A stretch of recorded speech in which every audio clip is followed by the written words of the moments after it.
অভিষেক বন্দ্যোপাধ্যায় বলেছিলেন, যদি ভোটার তালিকা নিয়ে এতই আপত্তি থাকে তবে 2024-এর নির্বাচনকেও অবৈধ ঘোষণা করা হোক, ভেঙে দেওয়া হোক লোকসভা, প্রধানমন্ত্রী, স্বরাষ্ট্রমন্ত্রী সহ সব মন্ত্রী সাংসদরা পদত্যাগ করুক, তারপর নিয়ম মেনে এসআইআর হোক, নতুন ভোটার তালিকায় ভোট হোক।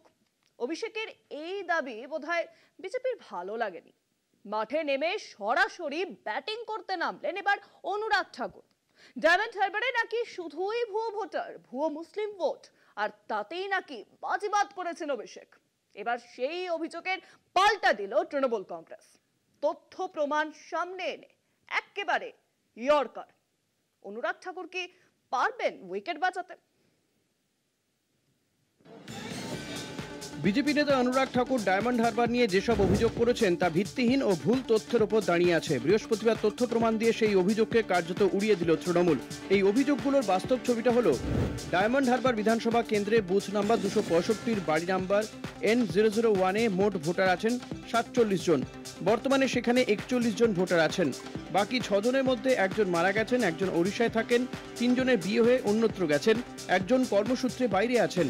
অনুরাগ দাবি করেছিলেন, ডায়মন্ড হারবার সংসদীয় আসনের ভোটার সংখ্যা গত 4 বছরে 15% বেড়েছে। 2021 সাল থেকে 2025 সালের চূড়ান্ত ভোটার তালিকা পর্যন্ত ভোটার বৃদ্ধির হার হল 143 নম্বর ডায়মন্ড হারবার বিধানসভা কেন্দ্র 4.70%, 144 নম্বর ফলতা বিধানসভা কেন্দ্র 4.09%। তিনি আরও অভিযোগ করেছিলেন, কিছু জায়গায় একবারিতে অস্বাভাবিকভাবে বেশি ভোটার দেখানো হয়েছে।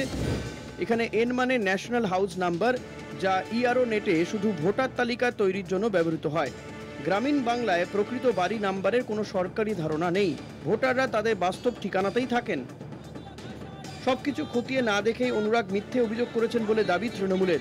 এসআইআর নিয়ে অভিষেক বন্দ্যোপাধ্যায় আগেই বলেছেন, যদি বিশেষ ভোটার তালিকা সংশোধন করতে হয় তবে পুরো লোকসভা ভেঙে দিয়ে সব বিজেপি সাংসদদেরও পদত্যাগ করাতে হবে, তারপর সারা দেশে একসঙ্গে এই প্রক্রিয়া হোক, শুধুমাত্র বিরোধী শাসিত রাজ্যে নয়।